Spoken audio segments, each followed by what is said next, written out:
Eu estou aqui para responder qualquer pergunta e poder esclarecer qualquer fato e desmantelar qualquer mentira sobre o que realmente acontece aqui em Israel. Vamos falar então sobre os momentos que antecederam o cessar-fogo, o cessar-fogo e o que está acontecendo agora, Major. Ok, eu acho que, Vilela, se você me permite, eu tive o desprazer de escutar a entrevista anterior e eu acho que tem alguns fatos que precisam ser esclarecidos, porque infelizmente não sempre as informações chegam para o povo brasileiro, a sua audiência é enorme.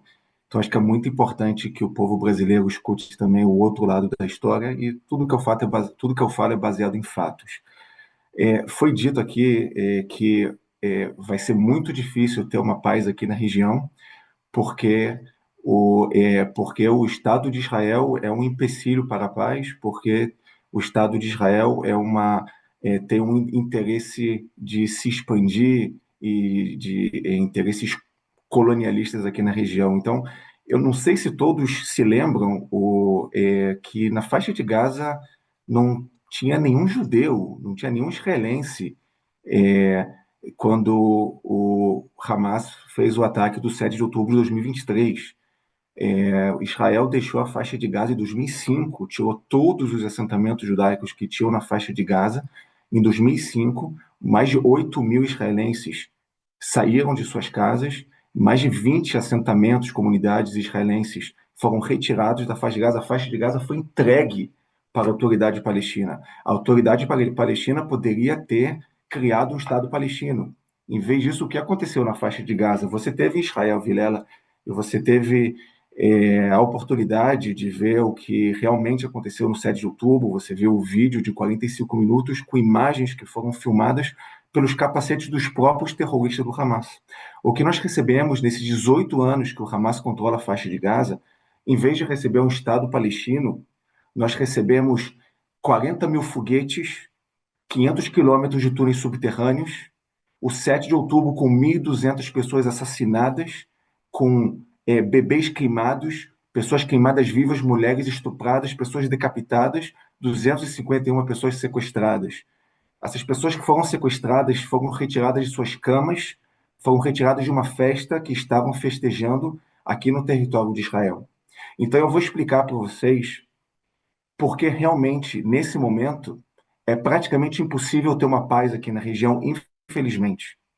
Porque paz nós fazemos com inimigos, mas paz nós precisamos fazer com quem reconhece o Estado judeu, quem reconhece que o Estado judeu é eterno. Quem apoia o Hamas, como o Mansour, que teve aqui com alguns minutos atrás, nenhum momento vai ter oportunidade de ter paz na região, porque o Hamas não reconhece o Estado judeu, o Hamas deseja a eliminação do Estado de Israel. Esse é o objetivo do Hamas. O Hamas não tem o objetivo de criar um Estado palestino. O objetivo do Hamas é eliminar o Estado de Israel do mapa. Vocês não precisam acreditar em mim. Acreditam nos próprios porta-vozes do Hamas. Se eles estivessem aqui nesse momento e pudessem fazer para eles a pergunta qual é o seu objetivo, a resposta seria clara. O objetivo é acabar com o Estado de Israel. E eles não dizem que o 7 de outubro foi o objetivo, esse foi o primeiro passo do Hamas. O objetivo do Hamas é exterminar o Estado de Israel. E isso foi o que eles tentaram fazer no 7 de outubro, e isso é o que eles vão continuar tentando fazer. E o Estado de Israel não pode permitir isso. Então, quem chama o Hamas de uma milícia de resistência e não de um grupo terrorista, esse é um apoiador de terrorista. E por causa de pessoas assim, não vai ter paz aqui na região. Porque, como disse o próprio Mansour, o Hamas hoje em dia é a organização que tem o maior apoio dos palestinos. 90% dos palestinos apoiaram o 7 de outubro, não apoiaram o Hamas, apoiaram estupro de mulheres, sequestro de bebês e idosos, decapitação de pessoas, 1.200 pessoas assassinadas pelo simples fato de serem judeus. Então, quem chama essas pessoas de milícia de resistência, quem apoia isso, que infelizmente é 90% do povo palestino que está aqui na região, Esse é o motivo pelo qual não tem paz aqui na região. Israel não é um empecilho para a paz. Eu vou lembrar a todos vocês que Israel está aberto para a paz. Nós temos paz com o Egito, nós fizemos paz com a Jordânia. Alguns anos atrás, poucos anos atrás, nós fizemos paz com os Emirados Árabes, com Bahrein, com Marrocos. Nós estávamos a um passo para normalizar nossas relações com a Arábia Saudita. E esse foi o objetivo do Hamas, impedir a expansão da paz e não impedir a expansão territorial. Israel não tem desejos de se expandir territorialmente. O desejo de Israel é viver. O desejo de Israel é existir. O desejo de Israel é continuar a fazer bondades com a humanidade. Isso é o que nós queremos, é viver em paz. Quem já esteve em Israel já teve o prazer de ver o que é um país querendo viver em paz com tantos inimigos em volta. E só para lembrar a todos vocês, Israel tem 22 mil quilômetros quadrados de território. Os países árabes aqui na região têm 13 milhões de quilômetros quadrados. E se nós incluirmos também os países muçulmanos, e não somente árabes, como, por exemplo, Irã, a Turquia, são muçulmanos, mas não são árabes. São 17 milhões de quilômetros quadrados. Então, para vocês terem ideia do que nós estamos falando, imaginem o Sergipe, que é do tamanho de Israel, e toda a América Latina em volta é do tamanho dos países árabes muçulmanos aqui na região. Então, dizer que Israel é empecilho para a paz porque tem desejos de se expandir territorialmente, isso é uma vergonha, isso é uma brincadeira com o raciocínio intelectual das pessoas. Então, é muito importante que todos entendam que nosso desejo é viver em paz, nosso desejo é que não tenham mais inimigos aqui em nossa volta, desejando a nossa destruição e fazendo tudo possível para colocar em prática esse desejo. Como disse Golda Meir, e daqui eu já vou terminar e abrir para perguntas, Golda Meir disse: se Israel largar suas armas, Israel é destruído no mesmo dia. Se nossos inimigos largarem suas armas, terá paz aqui na região. Major, prazer, professor Ricardo aqui. Primeira pergunta vai ser parecida com a que eu fiz, inclusive, pro Mansur. O Hamas, ele denuncia que algumas milícias que são ultra-radicais no território de Gaza são financiadas por Israel. E que por isso que o Hamas não pode abrir mão da luta armada, porque tem que derrotar essas milícias para que não haja uma guerra civil na região. Israel realmente financia essas milícias? Nós não financiamos milícias, nós não precisamos financiar milícias, nós temos capacidades militares para combater o Hamas. Infelizmente, essa guerra é muito complexa. Essa guerra é complexa porque o Hamas é um grupo terrorista que ele se esconde atrás dos civis na faixa de Gaza. O Hamas utiliza dos civis como escudos humanos. O Hamas utiliza escolas como centros de comando. O Hamas utiliza hospitais para esconder seus armamentos. E o Hamas utiliza as casas dos civis para de lá lançar seus foguetes. Então, Israel atua de uma forma cirúrgica, de uma forma precisa, para minimizar os danos a civis. Então, é uma guerra que ela é muito complexa, porque ela é travada em um ambiente urbano e contra um inimigo que utiliza do sacrifício dos danos a civis como uma estratégia de guerra. E Israel é um Estado democrático de direito que atua de acordo com todas as normas internacionais, então tem uma dificuldade enorme para atacar os terroristas do Hamas, diminuindo ao máximo os danos possíveis a civis. Essa é a complexidade dessa guerra. Nós não precisamos de milícias na faixa de Gaza para alcançar os nossos objetivos dessa guerra. Mas o que sim é importante deixar claro, já que estão falando sobre isso, todos os grupos que criticavam Israel e que se chamam de pacifistas e criticavam a quantidade de pessoas que infelizmente morrem na guerra, que pagam o preço da guerra na faixa de Gaza, eu não estou vendo onde estão as críticas com as dezenas, talvez centenas de pessoas que foram executadas nos últimos dias pelos terroristas do Hamas na faixa de Gaza.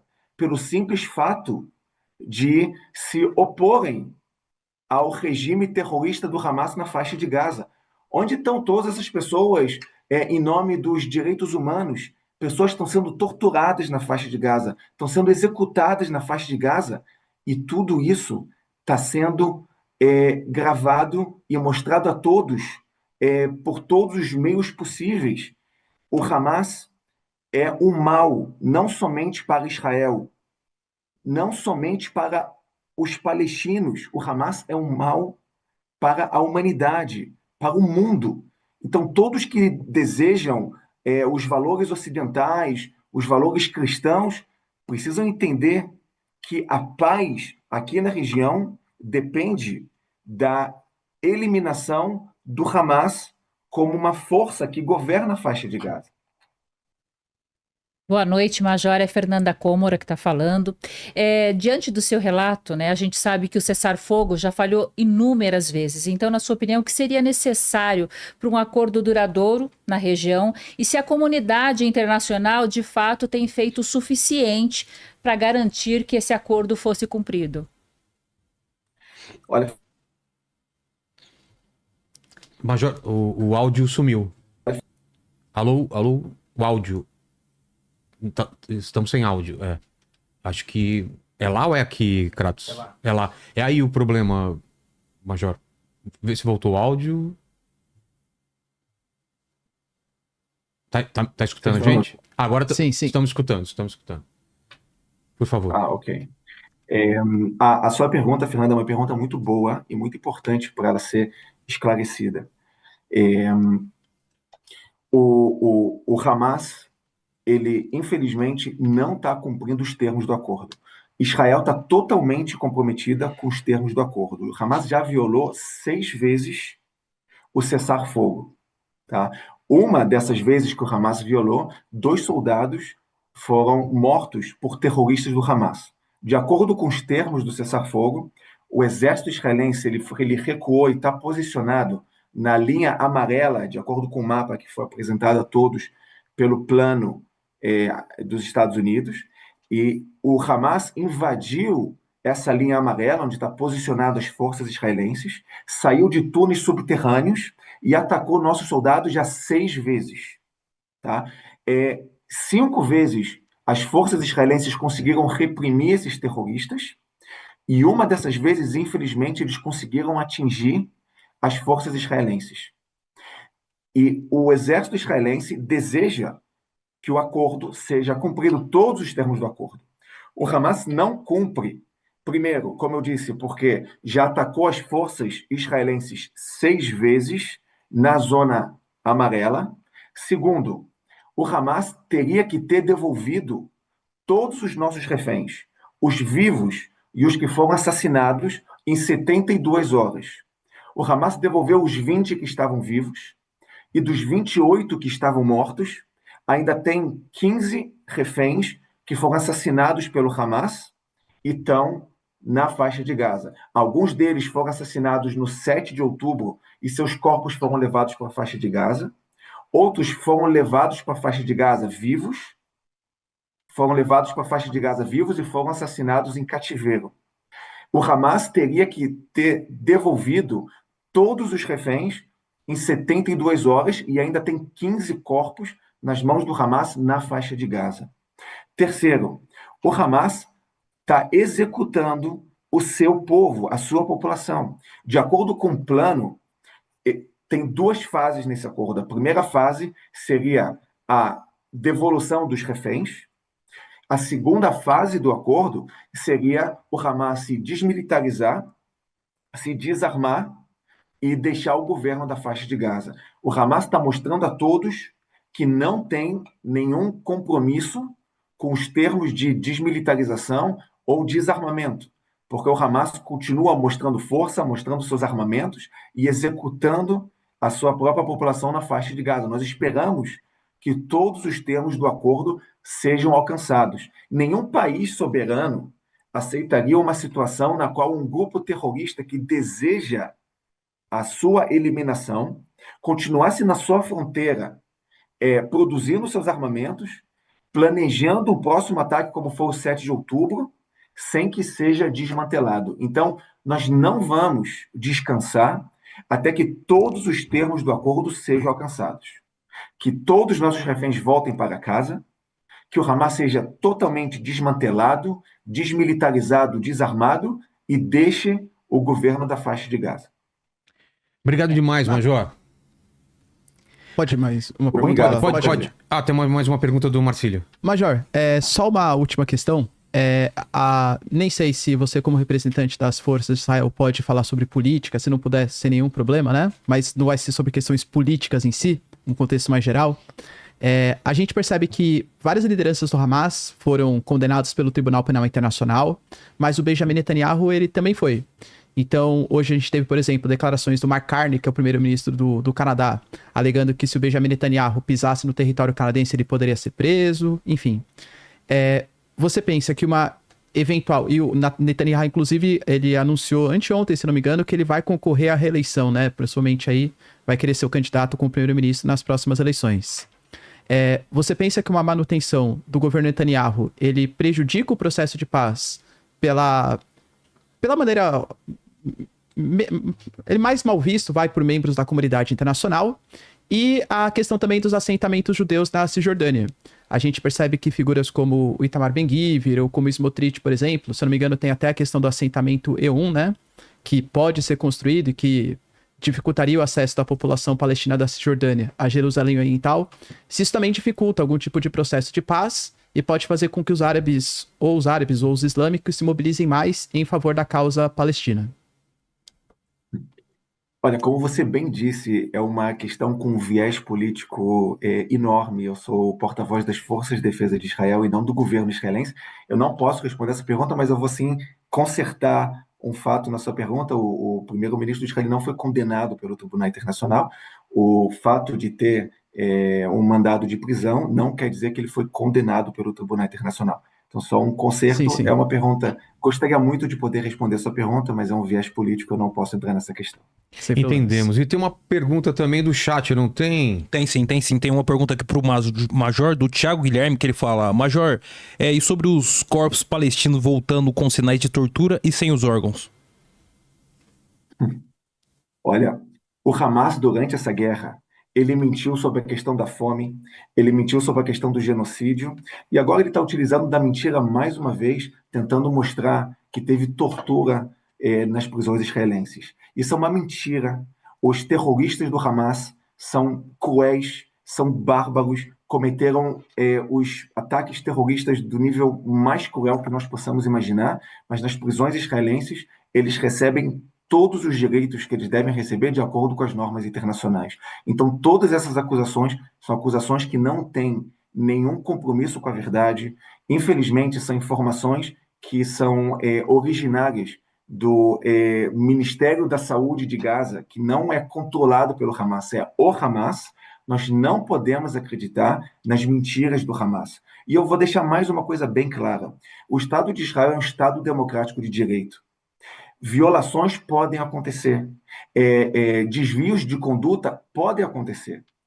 E se existem desvios de conduta, as pessoas são julgadas em Israel. Diferente do que acontece na faixa de Gaza, que todos os nossos reféns foram sequestrados de suas camas, sofreram fome, sofreram tortura, estiveram em túneis subterrâneos sem oxigênio. Aqui em Israel, os terroristas, por mais cruéis que sejam, tiveram todos os direitos que eles merecem de acordo com as normas internacionais. E mesmo assim, se teve algum desvio de conduta, esse desvio de conduta ele será analisado e as pessoas que são responsáveis serão julgadas, desde que realmente teve o desvio de conduta, porque Israel é um Estado democrático de direito. Inclusive, é a única democracia aqui na região. Obrigado demais, Major. Obrigado pelo seu tempo, pelas explicações. Tem algum site, alguma rede social para passar? Olha, Vilela, é a primeira vez que o povo brasileiro tem um porta-voz que fala português aqui nas Forças de Defesa de Israel. Nós aqui na unidade de porta-vozes, nós temos porta-vozes que falam francês, inglês, árabe, espanhol, russo, alemão. Nunca teve um porta-voz que fala português. nós entendemos que o povo brasileiro tem um interesse muito grande para saber o que realmente acontece em Israel, e nós entendemos também que a desinformação no Brasil é enorme. E por isso, pela primeira vez, tem um porta-voz que fala português para poder trazer as informações diretamente para o povo brasileiro. Então, eu imploro para que todos os brasileiros que têm o desejo de receber as informações oficiais, que entrem nas minhas redes sociais, pode ser no Facebook, pode ser no Instagram, pode ser no meu canal de YouTube também, e tem lá todas as informações oficiais, tudo em português, das Forças de Defesa de Israel. Bem, o meu nome é um pouco complicado, mas eu vou tentar soletrar aqui para as pessoas. A gente Rafael Rosen. Mas para quem tiver dúvida, a gente colocou no GC, então é só copiar o que está escrito no GC. Colocou? Então tá bom. Inclusive, uma curiosidade, Vilela, me perguntaram esses dias por que eu escrevo meu nome de uma forma tão confusa, tão difícil de escrever desse jeito. Eu disse que eu poderia, a minha família poderia ter consertado a forma de escrever meu nome. O meu sobrenome, ele é escrito em polonês. O Rosenstein é escrito em polonês. E o motivo pelo qual nós não consertamos a forma de escrever é porque meu avô ele foi sobrevivente de Auschwitz, do Holocausto. E ele foi recebido de braços abertos no Brasil. Eu tenho um amor enorme ao povo brasileiro, porque foi o único país que aceitou receber meu avô, que veio lá da Polônia, depois do massacre do Holocausto há 85 anos atrás. E minha família queria lembrar as origens de onde veio meu avô, e sempre que nós lembramos disso, nós lembramos também o amor que nós temos pelo povo brasileiro, que recebeu minha família de braços abertos no Brasil, em Petrópolis, no Rio de Janeiro. Então, o meu nome ele sempre lembra lá a origem que vem da Polônia, mas que nós fomos nascidos no Brasil porque meu avô foi recebido de braços abertos, como outras milhares de sobreviventes do Holocausto que foram recebidos no Brasil. O Brasil é um país que eu tenho um amor imenso ao povo brasileiro. Adoro o Brasil, ainda tenho família no Brasil, e meu desejo é que as relações entre Israel e Brasil voltem a ser as mesmas como sempre foram. Sempre lembrando que o Estado de Israel foi criado quando um brasileiro, Oswaldo Aranha, foi o que declarou a criação do Estado de Israel na ONU em 1948. Então, eu deixo aqui não só os meus canais, para as pessoas poderem acessar os meus canais, mas também eu deixo aqui o meu amor e minha gratidão ao povo brasileiro que eu gosto tanto. Inclusive, eu vou estar em novembro no Brasil e já deixo aqui aberto, Vilela, para a gente fazer uma conversa e eu te garanto que eu vou estar disposto a responder qualquer pergunta das mais capciosas possíveis, que essas são as melhores, essas são as que o povo brasileiro realmente quer entender. Vamos falar de genocídio, vamos falar de acusação de fome, vamos falar de apartheid, vamos falar de tudo, porque não tem nenhuma pergunta que tem resposta. E o povo brasileiro precisa entender não somente as críticas, mas também as respostas e a posição do Estado de Israel. Se vocês me derem a oportunidade, eu garanto que eu vou estar aí com vocês, respondendo a todas as perguntas, porque eu tenho certeza que o povo brasileiro quer entender também esse outro lado. Obrigado demais, Major. O pessoal quer debater contigo, hein? Vamos ver se a gente consegue armar isso daí na sua vinda. Tá bom? Vilela, você sabe mais do que todos. Da última vez que eu estive aí, nós tentamos... É verdade. Para debater comigo, foi difícil de encontrar. Não sei se você pode dizer isso ao vivo, mas... Não. Seria legal você falar isso também. Mas não aceitaram o debate, mas vamos continuar tentando. Obrigado demais, Major, pela simpatia e pela disposição aí. A gente vai terminar aqui, você deixando o like. Tem um vídeo, a gente vai terminar deixando o vídeo do Mansur, sim, né? Que ele foi citado pelo Major, então a gente deixa ele, mas já deixa o like, muito obrigado. Eu mantive minha participação no programa do Vilela estritamente profissional, né? Apesar de saber que ali estava assistindo e que logo em seguida iria entrar um membro do Exército que me sequestrou, né, 2 semanas atrás, me fez passar por situações de tortura, né, física e psicológica durante 1 semana, né, que eu fui sequestrado à ponta de armas, aí, e todos os meus pertences roubados, inclusive ajuda humanitária pelo Exército do qual o Major Rafael faz parte, e após eu sair, ele não consegue manter o profissionalismo e começa a fazer ataques pessoais, né, dizendo que eu chamei, né, o Hamas de grupo de resistência, logo eu sou apoiador de terroristas. Bem, a definição, né, do Hamas como um grupo de resistência e não é reconhecido como terrorista, é das Nações Unidas, do governo brasileiro, né, que não reconhece. Então, chamar o Hamas de grupo terrorista é uma questão de opinião pessoal, da mesma forma que eu acredito que a entidade chamada Exército Israelense é não só terrorista, como sequestradora e ladra, né? Afinal, me sequestraram e me roubaram, né? Roubaram coisas como aliança de casamento das pessoas que estavam comigo, roupa, sapato, óculos, né? Então, assim, em momento algum eu chamei o senhor de ladrão, né? Por fazer parte dessa organização, ou de assassino, por fazer parte de um exército que enfrenta uma acusação internacional de genocídio. Então, assim, ele inicia a sua fala falando que não tem prazer em me escutar. Bem, com relação ao que soldados israelenses sentem prazer, é uma coisa que eu jamais irei, né, proporcionar, né?